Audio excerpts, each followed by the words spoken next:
Shalom. Thank you, Russell. That was so beautiful. Let's join together in these words. Havana Shira, Shir Hallelujah. Come, let us sing a song of praise. Hallelujah.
Shabbat Shalom. Come, let us sing a song of praise, Shir Hallelujah.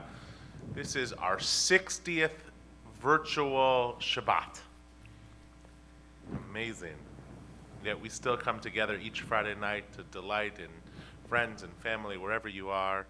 I invite you to take a deep breath and think back on something joyful that happened this past week.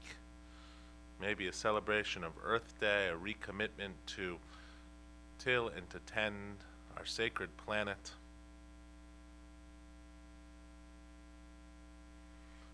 Now I invite you, if you're there with Shabbat candles, to light them or imagine them being light, and Cantor will sing the blessings over the Sabbath lights on page 2 or page 120.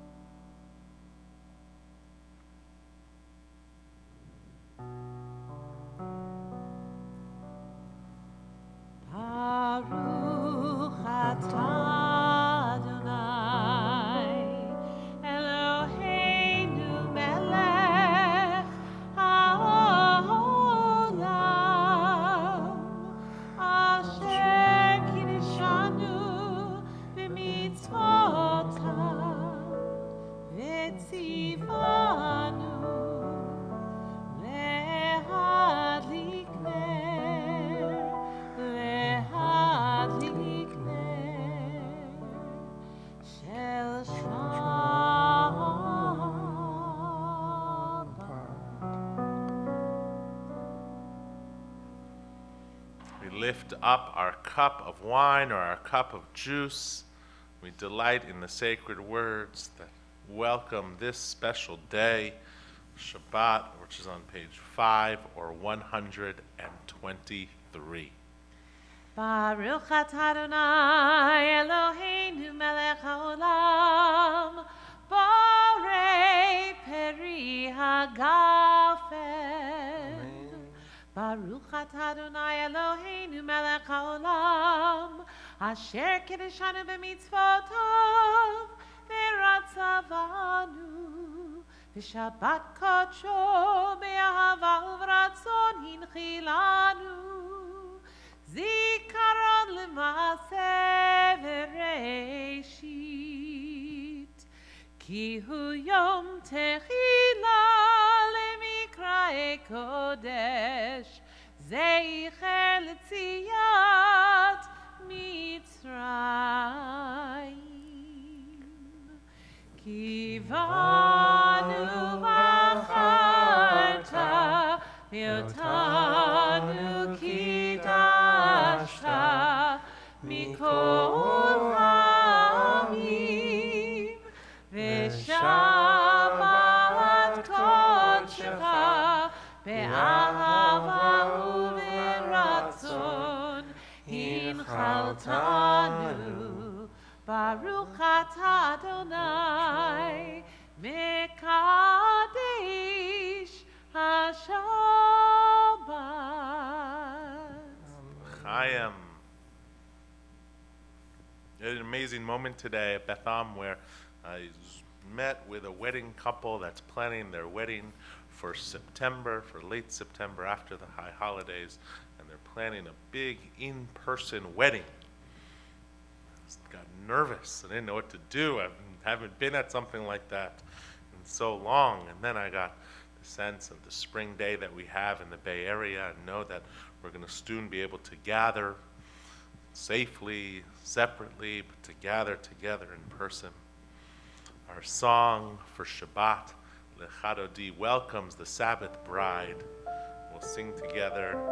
We're on page 20 or 138.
Continue on page 28 or 146, words of our prayer of community, the Baruch Hu, our prayer that says, yes, we are ready to pray together as one community.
We continue with our prayer of revelation.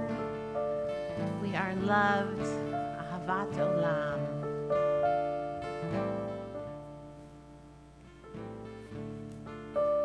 We are loved, loved, loved by unending love and unending love.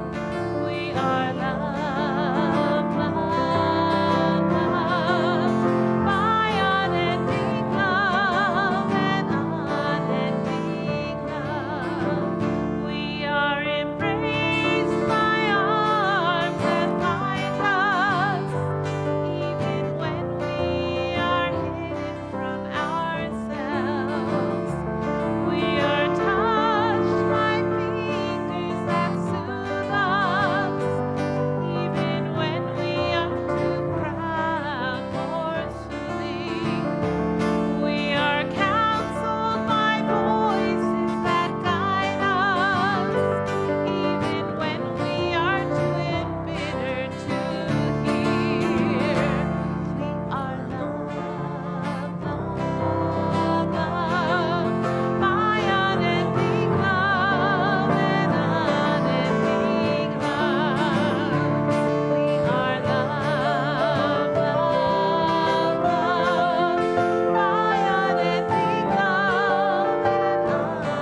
On page 36 or 154, we turn to words of the Ve'ahavta from Deuteronomy, and we are led this week by next week's bar mitzvah, Jonah Weinstein.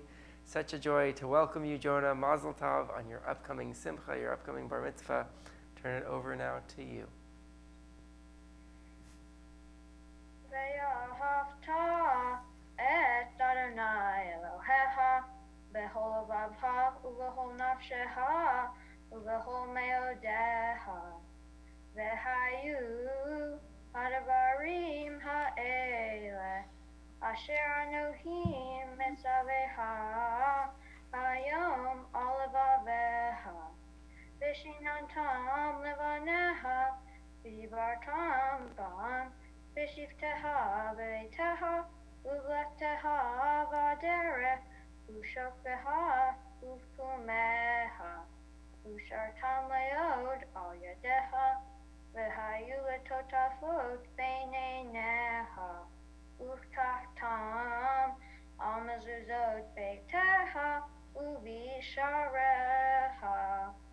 למען תזכרו ועשיתם את כל מצוותי, והייתם קדושים לאלוהיכם.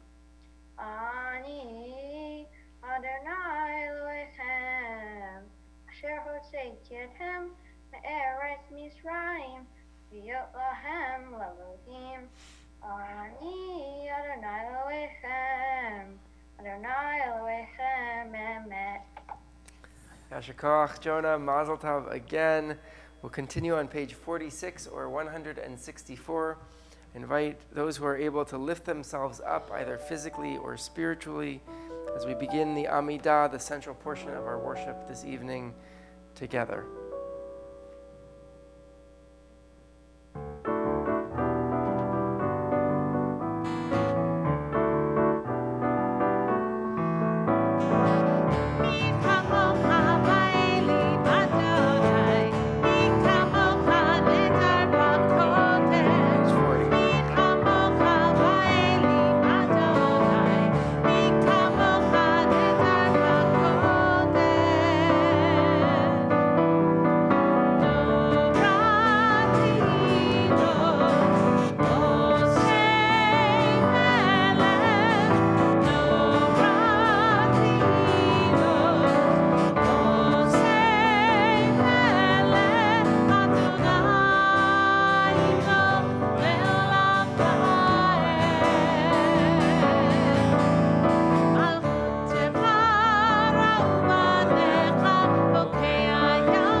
אדוני את יעקב, וגאלו מיד חזק ממנו, ברוך אתה אדוני.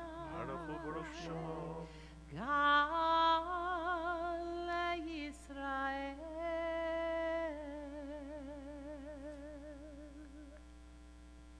Now we turn to page 46 or 164 as we begin the Amidah together. Again, I invite you to lift yourselves up. We'll sing the first few blessings together and then have a few moments for our own private prayer.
166.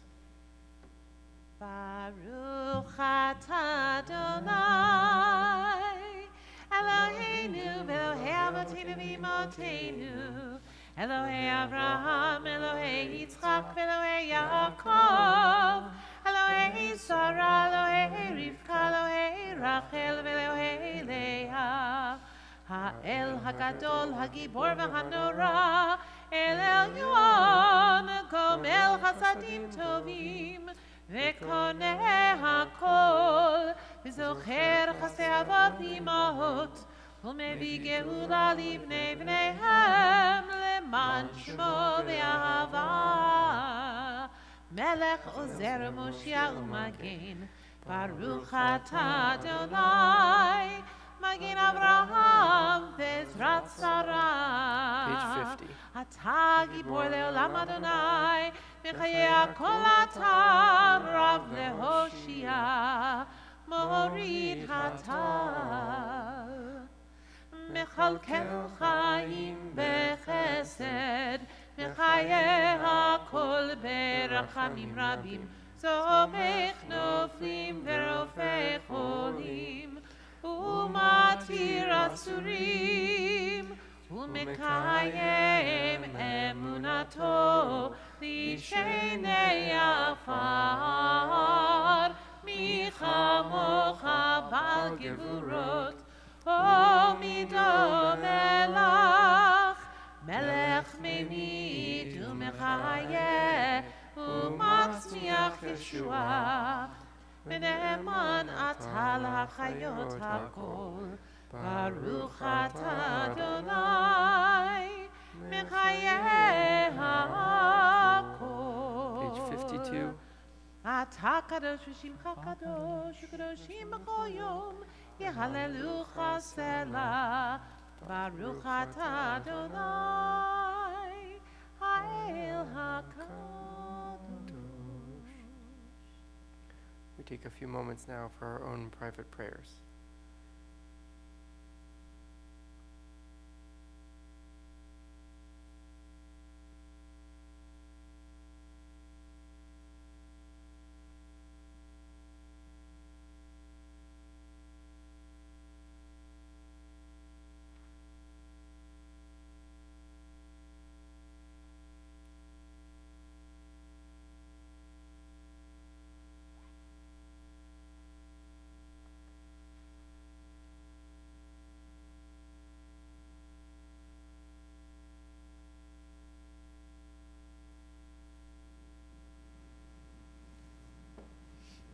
Turn to our prayer for healing, our Misha Berach Lecholim. Read the names of those in the Bethlehem community that we're thinking of in need of renewal of body and mind and spirit this week. David Ben Ami, Ken Adler, David Baruch Ben Simona, Mason Easley, Arlene Gilliand, Dorothy Hupert, Moritz Hupert, Marvin Jones, Bernice Leader, Faye Ellen Perlas. If you're thinking of someone in need of healing, I invite you to say their name out loud at this time.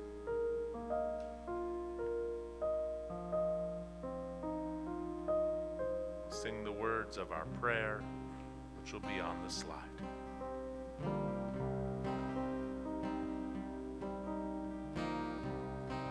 Healer of the brokenhearted,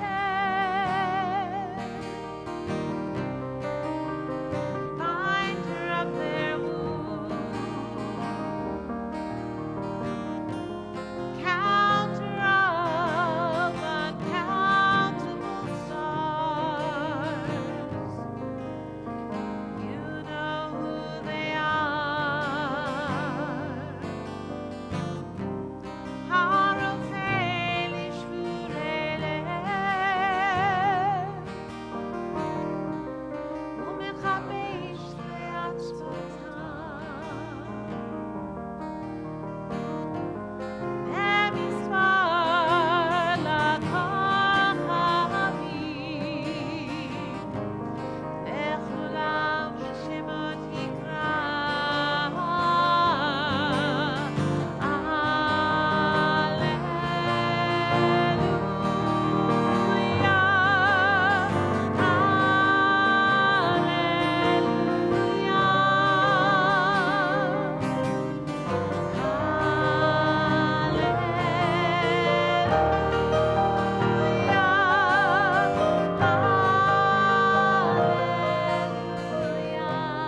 This Shabbat is our annual Sachs Scholar in Residence program established by George and Dorothy Sachs.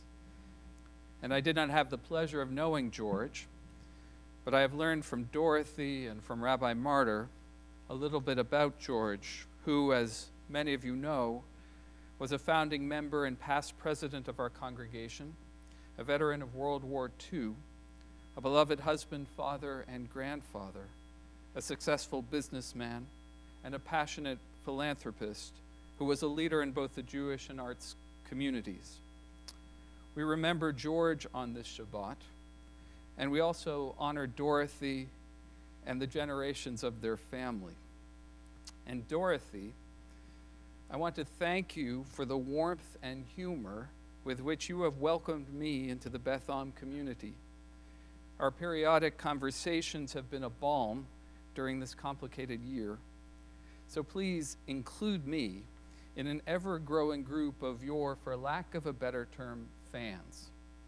As I have learned, and as you must know, you have quite a devoted fan base, and we are all inspired by your dedication to learning, your stalwart leadership, and by your humility.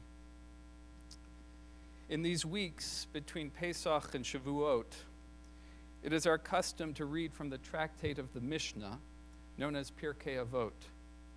In the 4th chapter of this collection of rabbinic teachings, we read, Rabbi Shimon Omer, Shlosha chetarim hem, keter Torah, v'cheter kehuna, v'cheter malchut, v'cheter shem tov, ole al gabehen. Rabbi Shimon said, there are 3 crowns, the crown of Torah, the crown of priesthood, and the crown of royalty. But the crown of a good name excels them all. Commentators note that this is a lesson on the excellence of personal character as compared with acquired status. Priesthood and kingship are conferred upon individuals without any necessary reference to personal character. Even the crown of Torah, the fame of a great teacher, can be acquired by one who lacks integrity. But the crown of a good name, a good reputation, is the tribute paid to upright character, and it is better than all the others because it alone is indispensable.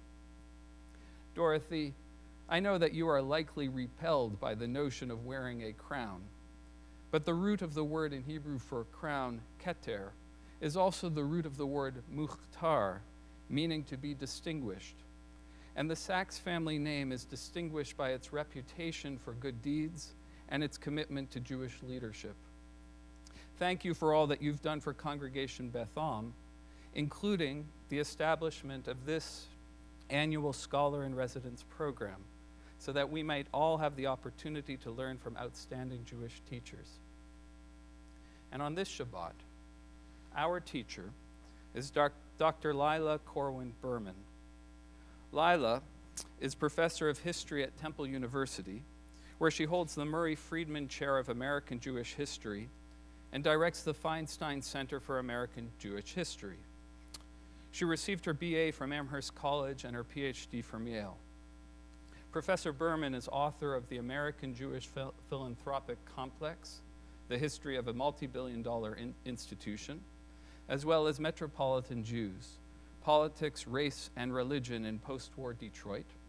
And she also wrote Speaking of Jews, Rabbis, Intellectuals, and the Creation of an American Public Identity. Her articles have appeared in several scholarly journals, and she has also written guest columns for the Washington Post, the Forward, and the Jewish Week. She serves as the chair of the Academic Council of the American Jewish Historical Society, and this year is a fellow at the University of Pennsylvania's Katz Center for Advanced Judaic Studies. Professor Berman lives in Philadelphia with her husband, who is a professor of classics, and their 2 children. The title of Professor Berman's talk this evening is, You Shall Not Copy the Practices of the Land, American Jews and the Practices of American Racism. Professor Berman will also join us at the foyer immediately following this service for a Q&A session. And then tomorrow afternoon at 4, we'll have another opportunity from our scholar in virtual residence. The title and subject of our program tomorrow is American Jews and white supremacy, the dilemmas of history, power, and politics. We will conclude tomorrow's program with Havdalah, and I hope to see you there. And now, Professor Berman, I am thrilled to welcome you to our virtual Bima. Thank you so much. Thank you for inviting me to be part of your community this weekend. Thank you, Rabbi Morrison and the Sachs family.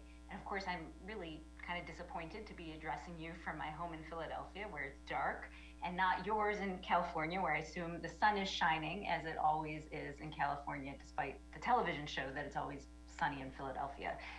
So I prepared these remarks before the verdict in the Derek Chauvin trial was announced. But as I talk to you tonight and tomorrow, that verdict is really very much on my mind. I am looking toward the future, wondering how we turn this small piece of accountability into a true movement for justice. But since I'm a historian, I'm also looking to the past, and I'm wondering about the full extent of practices, policies, and structures upon which our discriminatory and violent policing system has been built and through which it has been validated. My intention for this weekend is to use the tools of history and historical thinking to suggest ways that we might keep our eyes on the largest dimensions of American racism, while also training ourselves to see the small and quotidian dimensions that persistently sanction it. So from my preliminary conversations with Rabbi Morrison, I know your community has been studying racism and reckoning with your own positions within its sweep. Especially the latter piece is best done in relationship. Often we academics imagine our practice requires detachment, and sometimes we use that detachment to claim authority and perhaps to shelter ourselves from the implications of our own critiques. But as you will see, I will not try to pull any punches about the fact that all of this is personal for me. And I hope that in doing so, we can, even if just virtually, build a relationship. This week's Parsha, double Parsha, is full of anxiety about holiness, but also a more generalized anxiety about how to live in a world we cannot control. As the Israelites wander in that liminal space between chaos and cosmos, disorder and order, the text tells us that they were provided with rules to draw lines between holy and not holy, between us and them. The text explains, "You shall not copy the practices of the land of Egypt where you dwelt, or the land of Canaan to which I'm taking you, nor shall you follow their customs. My norms alone shall you observe and faithfully follow my laws." The Israelites are instructed to imagine themselves as a people apart, unsullied by the messiness of the broader world. Hardly a more controlling vision was there, and perhaps never a more impossible one. Can we live with others and not engage in a process of mimesis, of modeling and copying and exchanging?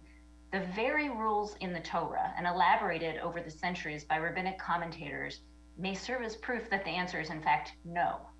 And this is evidenced by obsessive attention to rules and rituals intended to stanch the inevitable flows among peoples and their practices. Like some of you, I think, last summer I read Layla Saad's Me and White Supremacy. In a small reading group of friends, I completed the cycle of prompts. With Saad's definition in mind, white supremacy, she writes, is a racist ideology that is based upon the belief that white people are superior in many ways to people of other races, and that therefore white people should be dominant over other races. With that definition in mind, I excavated my past. Small snippets, things I'd not thought about in years, wove together into disturbing patterns. I thought about Agatha, the only Black child in my elementary school class, who my friends and I teased, and whose birthday party my mother made me attend, to my great shame, because no one else I knew was going. And I thought about the solitary Black family on my block, whose daughter came over in the mornings so her mom could leave for work before the bus came, and who indulged my questions about her hair as I ate my cereal, and so on and so forth. Dutifully, painfully, I wrote about these experiences and others, scripting my life into a story I had never recognized or told. Here's what I realized. While I have spent much of my career studying the large structures that have perpetuated racism and white supremacy in the United States, I have avoided thinking about racism and white supremacy as features of my own life, my own behavior and practices. Even now, note the examples I shared came from my childhood, not my present. Of course, this was Saad's point, and I am little else if not a good student. Along the way, however, I also realized that the same disjuncture between my thinking about structures and my thinking about myself was recognizable to me from my historical subjects, who like me, who like the community imagined by the Parsha, maybe who like you, often believed we could separate ourselves from the structures of the world around us, structures, after all, that we had not made. Let me offer an example. For a book I wrote about Jewish urban politics a few years ago, I researched American Jews' movement out of cities and into suburbs after World War II, and I focused in particular on Detroit. Study after study showed that American Jews left cities with more alacrity than other similarly situated urban dwellers, for example, Italian Catholics or Greek Orthodox. Historians explain that so-called white flight precipitated the rise of conservative politics, fueled by an investment in private property protections and enabled by housing and financial policy inscribed with racist logics. But what struck me as I dug into the archives was that even as the American Jews I was studying operated within this exact system, they nonetheless continued to subscribe to a worldview steeped in civil rights and anti-discrimination efforts. That is, they lived within the structure, but conceived of their politics as somehow resisting its logic. Does this sound familiar? To be sure, some of my historical subjects noted a kind of cognitive dissonance between their actions, generally leaving neighborhoods that were becoming home to more Black families, and their beliefs about civil rights. But most of us don't live well with cognitive dissonance, so the more common response I found was a change in how these Jews talked about their political lives, shifting from a language of personal obligation to one of a more removed sense of political responsibility. The historical contours of this transformation followed the spatial and chronological changes in Jewish neighborhood life in Detroit. In the 20s, 30s, and 40s, Jews tended to respond to the influx of Black families into their residential spaces with grassroots organizing to prevent what they called neighborhood change. They formed associations and took actions to stop Jewish families from leaving, with door-to-door campaigns to convince Jewish families not to sell their homes, or cleanup drives to spruce up the neighborhood and prove it remained a good place to live, or education campaigns to help Jews learn how to be good neighbors to non-whites. These efforts all hinged on individual action, asking people to make commitments to staying put and investing in the neighborhood, whether this meant learning how to live with a more diverse set of neighbors and trying to convince Jews not to sell to Black families. By the 1950s and 60s, however, the strategies shifted away from the grassroots and personalized and toward a more remote form of politics focused on structures more than individuals.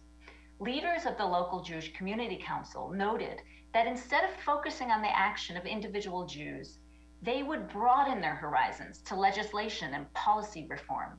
One of the leaders explained, "It has now been universally recognized that work in neighborhoods, in blocks, even in areas of the city, will not alone be effective in normalizing housing patterns and stabilizing neighborhoods on an integrated basis. Now the main emphasis," he wrote, "has to be placed on achieving an open housing market all over the city. Times have changed." What can we learn from thinking about this transformation from the personalized to the structural, a transformation that happened just as Detroit Jews were leaving urban neighborhoods in greater numbers than ever, and just as the population of Black families in those numbers was increasing? The Jewish residents who worked to stop their neighborhoods from changing, itself a fraught term, used the language of individual transformation, education, and activism. They confronted local shopkeepers who price gouged their Black customers, and they pressured landlords or real estate agents in their communities who sought to turn a quick profit on predatory schemes to rent or sell to Black families. Many of the foot soldiers in these movements, notably, were women who reported things they saw and worked with Black mothers to clean up playgrounds or to pressure the city to put in new sidewalks. But this local and individualized activism ran headlong into its contradictions. Efforts to keep neighborhoods Jewish in Detroit, similar to efforts to keep neighborhoods white in Detroit, were simply inseparable from tactics to stop Black families from entering. A columnist for the Jewish Daily Forward, praising the efforts in Detroit, flailed in his effort to wiggle around the problem. He wrote, "Naturally, we do not say that no one should sell his home to Negroes. This would be discrimination. A normal exchange of homes should take place, and no discrimination of any kind should be practiced. We only wish to caution and warn against panic." If the grassroots, an individualized form of activism, were plagued by racist logics of boundary maintenance, the larger structural efforts to advocate for citywide fair housing policies or reform the real estate industry seemingly attacked those racist logics. But they also gave individuals a pass when it came to scrutinizing their own practices. For example, in the early 60s, 2 different housing ordinances appeared before Detroit voters, one that advocated anti-discrimination measures in home sales, and a second that sought to protect the so-called private property rights of white homeowners who wished to refuse to sell to Black families.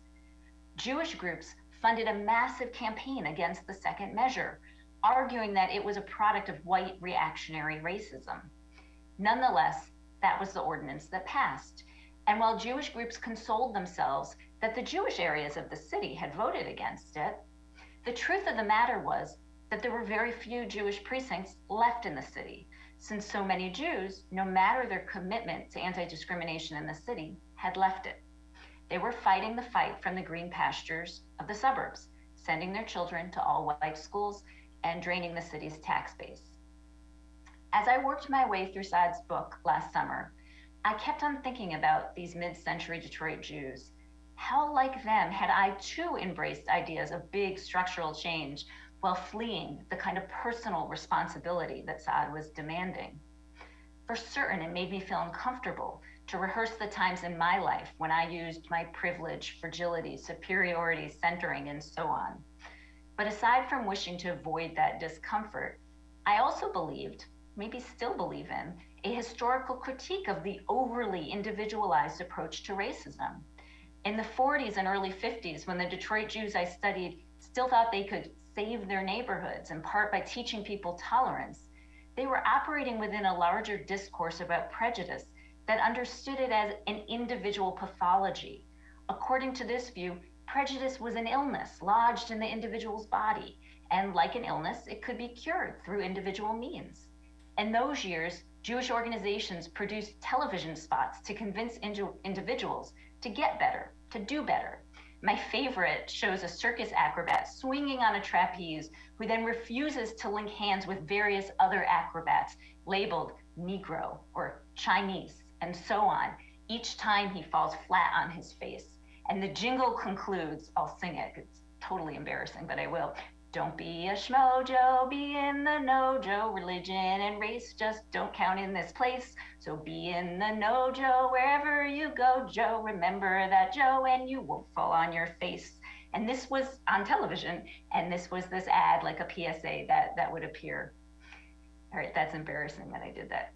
Heady with American exceptionalism, mid-century liberals, including many Jews, believed a cure to prejudice was in sight if only enough individuals could do better. And they often shushed the more radical voices that called for massive political and economic change to achieve true equality.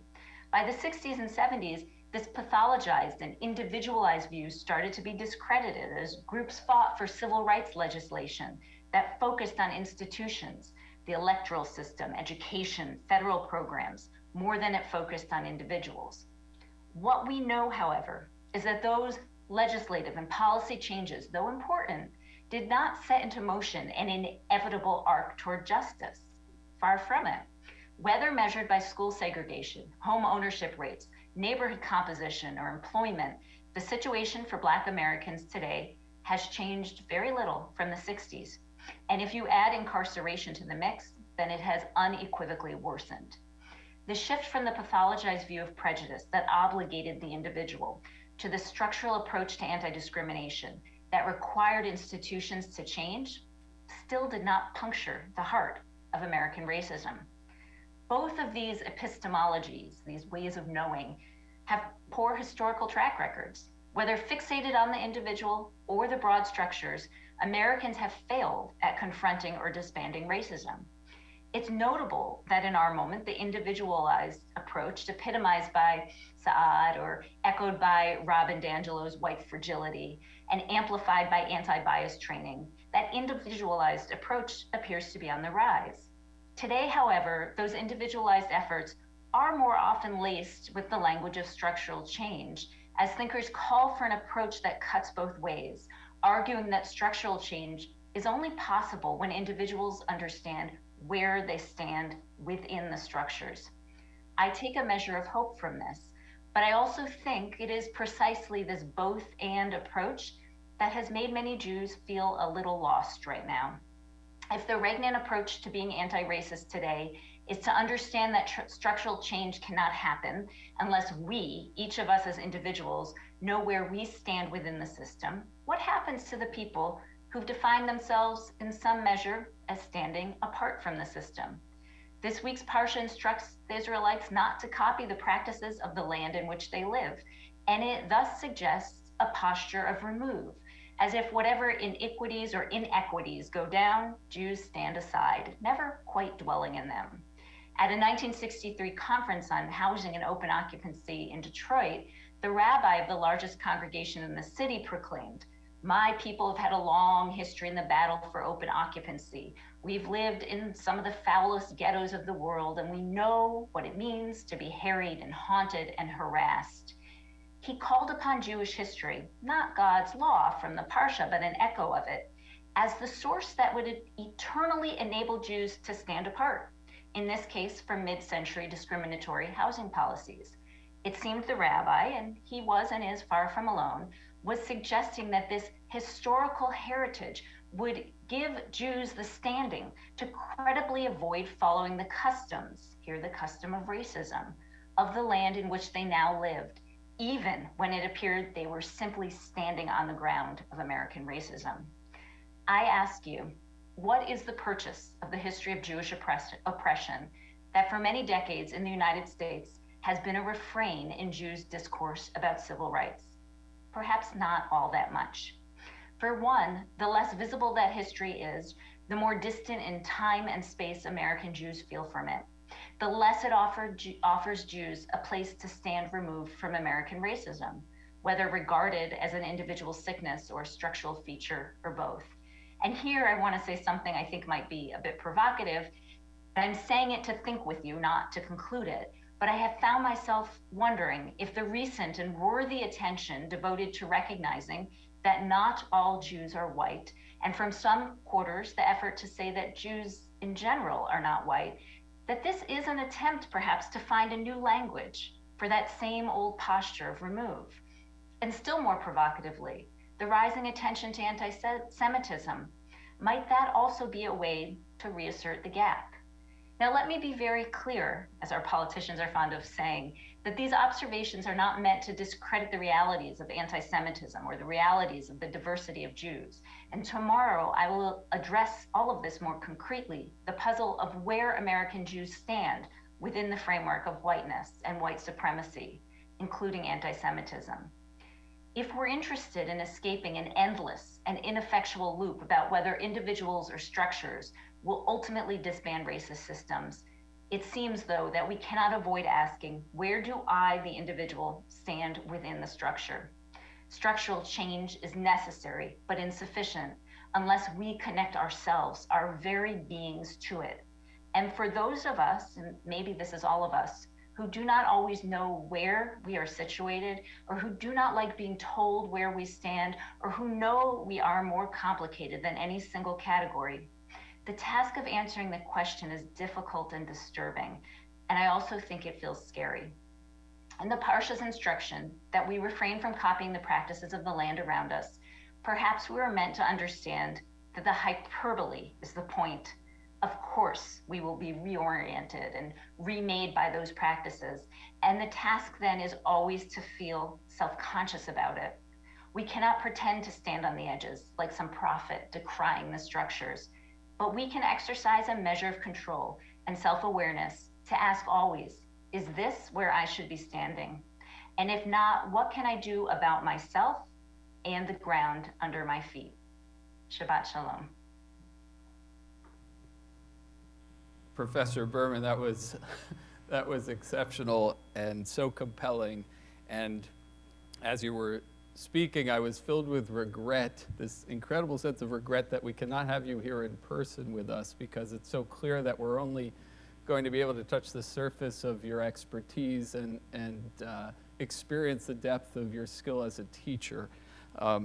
But I am happy that we will have a little more time with you, and I hope you all will join Professor Berman and me at the foyer immediately following our service. We'll have some time for some questions. That was really extraordinary and so compelling and created such a great context for all of the things we've been discussing so far this year. So I'm eager to speak with you and see you in a little bit. But in the meantime, we're going to continue now with our service with the Aleinu on page 282 or 586. And if you are able, please rise. עלינו לשבח לאדון הכל, לתת גדולה ליוצר בראשית, שלא עשנו כגויי הארצות, ולא שמנו כמשפחות האדמה, שלא שם חלקנו כהם, וגורלנו ככל המונם. ואנחנו קוראים ומשתחווים ומודים לפני מלך מלכי המלכים הקדוש ברוך הוא.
We turn now to our prayer of memory, the Mourner's Kaddish, which is on page 294 or page 598.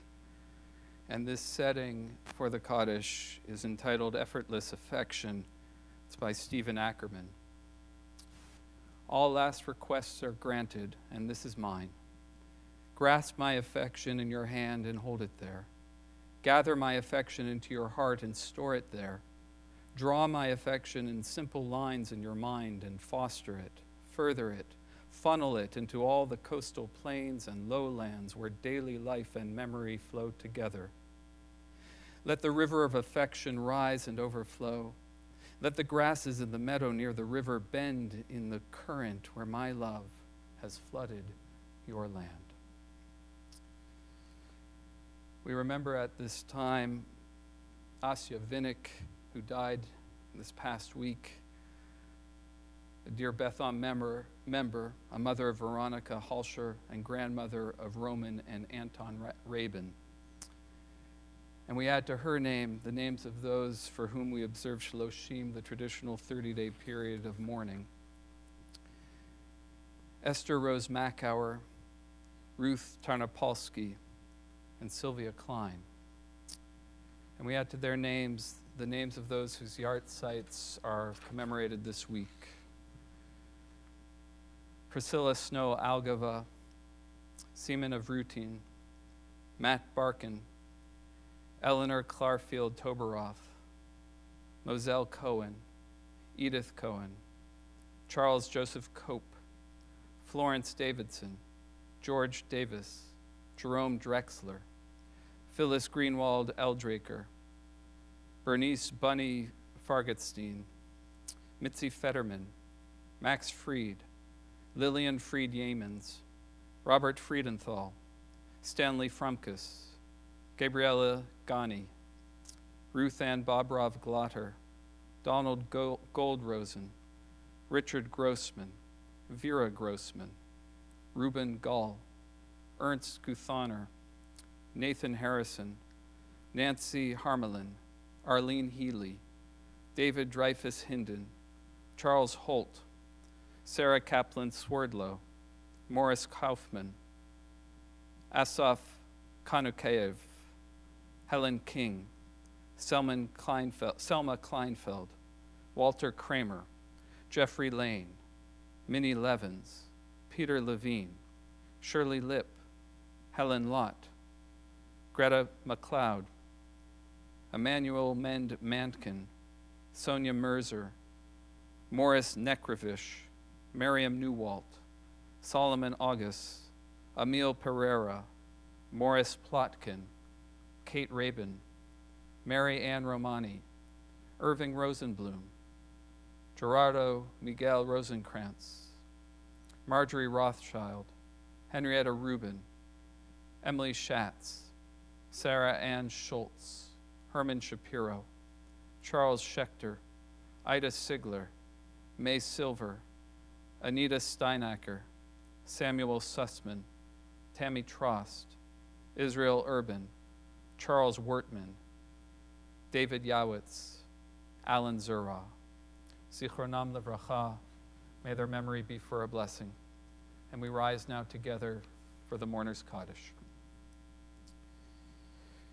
Yitkadav Yitkadash Shemei Rabbah, B'alma Divarach Yerutei V'yamlich Malchutei, V'chayechon V'yomechon V'chayei Dechol Beit Yisrael, Ba'agala V'zman Kariv V'yimeru. Amen.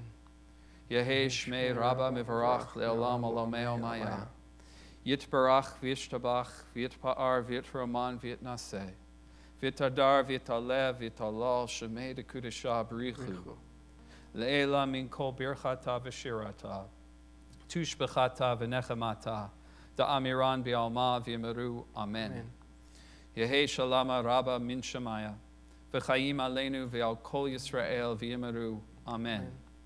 Oseh shalom b'mromav, hu ya'aseh shalom, aleinu v'al kol Yisrael v'yimeru. Amen.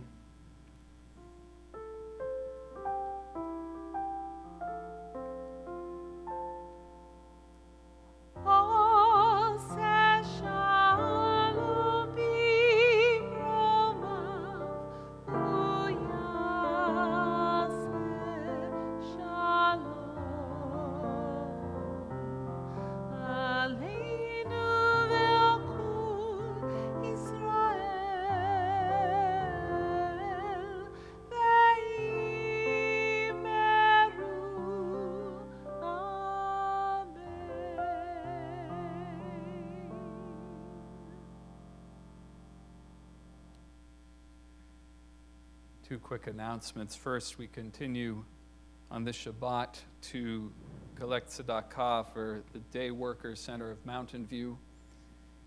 a nonprofit organization serving the communities surrounding Mountain View, Los Altos, and Sunnyvale. The center provides job matching services for hundreds of local homeowners and businesses annually. And it also provides English classes, meals, and works to support laborers and their families with legal and financial resources. You can learn more about the Day Workers Center on our website and also contribute tzedakah through our website.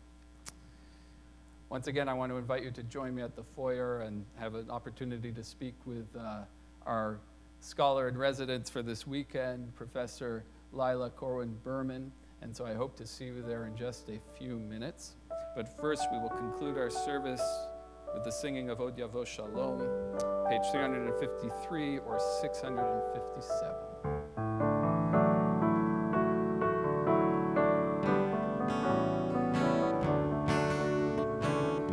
Od Yavo Shalom Aleinu, Od Yavo Shalom Aleinu, Od Yavo Shalom Aleinu, Ve'al Kulam.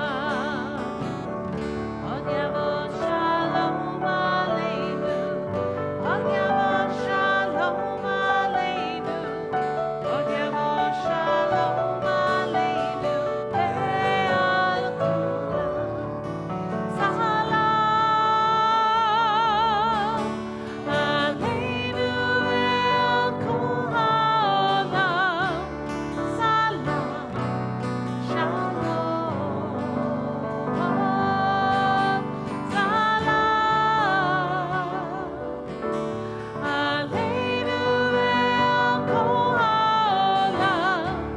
Salam Shalom. Od Yavo Shalom Aleinu, Od Yavo Shalom Aleinu, Od Yavo Shalom Aleinu ve'al kulam. Od Yavo Shalom Aleinu, Od Yavo Shalom Aleinu, Od Yavo Shalom Aleinu ve'al kulam.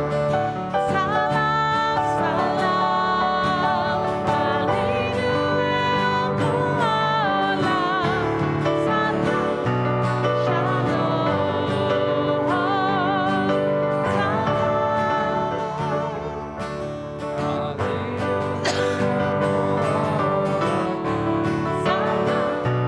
Shalom.